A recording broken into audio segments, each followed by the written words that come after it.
Hey Facebook, if you're anything like me, you just watched the presidential debate in the past couple days. Anyway, who won the debate? It's a good question. It's debatable. But I broke it up into three criteria that I'm judging it by. Number one is swagger. Number two is personals. And number three is rebuttals. This first clip I'm going to go to is of Mitt Romney, and it shows why I think he took it in swagger. I think he had more swagger overall because of the way his hand movements portrayed a certain confidence.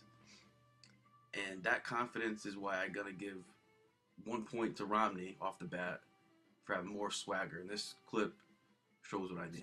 Why is it that I don't want to raise taxes? Why don't I want to raise taxes on people?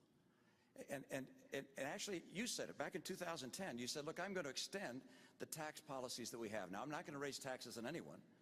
Because when the economy is growing slow like this, when we're in recession, you shouldn't raise taxes on anyone. Well, the economy is still growing slow.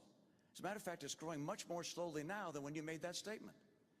And so if you believe the same thing, you just don't want to raise taxes on people. And the reality is, it's not just wealthy people. You mentioned Donald Trump. It's not just Donald Trump you're taxing. Okay, moving on to round two. This one is going to go to Obama because he's able to throw a personal insult at Romney in a clever way. He really points out a shortcoming that Romney has, and he implies, he really states that that Romney isn't able to follow through with what he says he's going to do politically. So that's why right now the score is tied 1-1. And watch this clip so you can see what I'm talking about. That he's been asked over 100 times how you would close those deductions and loopholes, and he hasn't been able to identify them. But I'm going to make an important point here, Jim.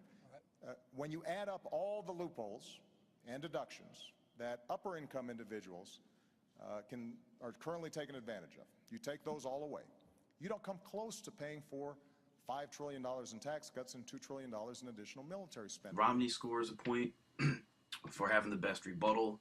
He really refutes what Obama has said about him, gets his point across, and is able to show his knowledge. So that's why this debate goes to Romney 2-1. He edges him out. Do you have a question that you'd like to ask the president directly about something he just said? Well, sure. I'd like to clear up the record and go through piece by piece. First of all, I don't have a $5 trillion tax cut. I don't have a tax cut of the scale that you're talking about. My view is that we ought to provide tax relief to people in the middle class. But I'm not going to reduce the share of taxes paid by high-income people. High-income people are doing just fine in this economy.